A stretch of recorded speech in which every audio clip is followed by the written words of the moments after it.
Hello guys, সবাই কেমন আছেন? আশা করি সবাই সুস্থ আছেন, ভালো আছেন। তো নতুন কোয়ালিটির একটা দারুণ ভিডিও নিয়ে আপনাদের সামনে এলাম। তো ভিডিওটা হচ্ছে, দেখেন আমার এই পাওয়ার সাপ্লাইটা কিন্তু টোটালি নষ্ট হয়ে গেছে। এই পাওয়ার সাপ্লাইটা নষ্ট হয়ে গেছে, পাওয়ার সাপ্লাইতে কোনো কাজ হচ্ছে না। আমি এই যে কেওলাই বোর্ডটা লাগিয়েছিলাম, লাগানোর পরে মাদারবোর্ডটা প্রচুর পরিমাণে গরম হচ্ছে এবং হ্যাং হচ্ছে। তো লাস্ট ফিনিশিং আমি কি করলাম, এই ধরনের একটা মাদারবোর্ড একটা অ্যাডাপ্টার, দেখেন এটা একটা 5 এমপিয়ারের অ্যাডাপ্টার। তো এই অ্যাডাপ্টারে আমি যদি কানেকশনটা করি, আমি প্রথমে কানেকশনটা আপনাদের করে দেখাচ্ছি। প্রথমে যদি আমি কানেকশনটা এখানে করি, এখানে কিন্তু একটা 12 ভোল্টের কানেকশন আছে, যে আপনার পাওয়ার সাপ্লাইটা না থাকলেও কিন্তু এইখান থেকে আপনি পাওয়ার সাপ্লাই আলাদাভাবে পাওয়ার সাপ্লাই করে এই টিভিটাকে চালাতে পারবেন। এখানে একটা 12 ভোল্টের সকেট আছে, দেখেন এই সকেটটা কিন্তু কাজে লাগাতে পারবেন এক্সট্রা পাওয়ার সাপ্লাই হিসেবে। তো আমি যখন এই কানেকশনটা করছি, তো আমি এখন এই পাওয়ারটা গুঁজে দিব।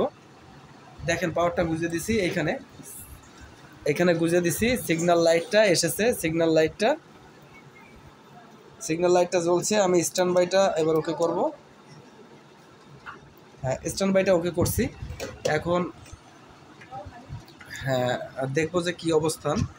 স্মার্ট টিভি একটু অন হতে দেরি হবে। তো আমি ডিশ লাইনটা গুঁজে দিয়েছি। গুঁজে দেওয়ার পরে এবার দেখব আমাদের আলোটা আসে কিনা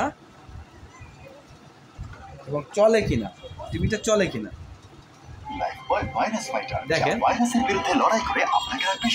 আমাদের স্ক্রিনে কিন্তু কোনো পিকচার নাই, মানে আমাদের যে এখানে সমস্যা হচ্ছে, আমাদের এখানে সব থেকে বড় সমস্যা হচ্ছে এইখানে যে আমাদের লাইট সেকশনটা আছে, লাইট সেকশনে কিন্তু আমাদের কোনো কাজ হচ্ছে না। তো পুনরায় আমি একটু আবার টিভিটাকে অন করে নিব, টিভিটাকে আবার একটু অন করব।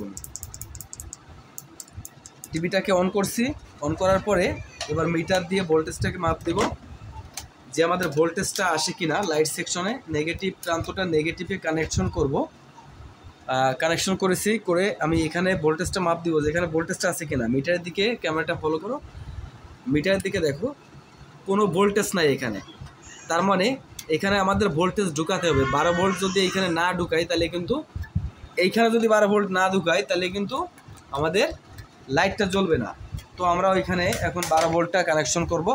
প্রথমে তো আমরা একটা ওয়্যার নিব, ছোট একটা তার নিব,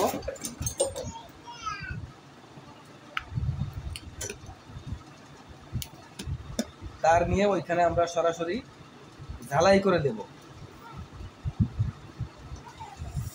দেখেন এই পজিটিভ যে তারটা আছে, এখানে পজিটিভ যে রেকটিফায়ারটা আছে, সরাসরি রেকটিফায়ারে আমরা এটা ঝালাই করে দিব।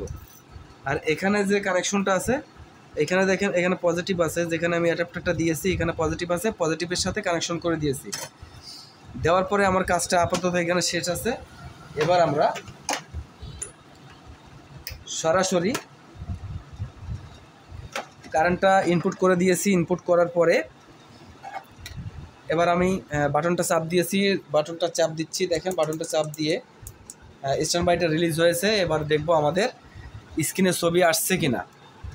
তো গাইজ দেখেন আমাদের স্ক্রিনে সম্পূর্ণভাবে, এবার আমি ডিশ লাইনটা কানেকশন করছি। স্ক্রিনটা একটু ফলো করেন। স্ক্রিনে কিন্তু আমাদের স্মার্ট টিভিটা উল্টে ধরছি, স্মার্ট টিভি লেখা এসে গিয়েছে। তো এখন দেখবো পিকচারটা আসে কিনা। তো একটু ওয়েট করেন। দেখেন আমাদের পিকচারটা সম্পূর্ণভাবে এসেছে। এবার আমি আর একটু ভালো করে আপনাদের বোঝাই বন্ধুরা। তো দেখেন মূলত সমস্যা হচ্ছে আমাদের পাওয়ারটা নষ্ট আছে, সম্পূর্ণ পাওয়ারটা নষ্ট আছে। আমি পাওয়ারটা ইনপুট করেছি এইখানে পাওয়ারটা ইনপুট করেছি। তা এইখানে পাওয়ারটা ইনপুট করলে আমাদের লাইটের যে ডিভাইসটা আছে, লাইট সার্কিটে কোনো আলো যাচ্ছে না, লাইট সার্কিট অন হচ্ছে না। তো আমি অনটা করছি কিভাবে, আলাদাভাবে এইখান থেকে একটা 12 ভোল্ট ইনপুট করে আমি লাইটটাকে অন করছি। তো বন্ধুরা এইটুকু ছিল ভিডিও। আপনাদের জন্য ভালো লাগলে চ্যানেলটা সাবস্ক্রাইব করবেন। ধন্যবাদ সবাইকে।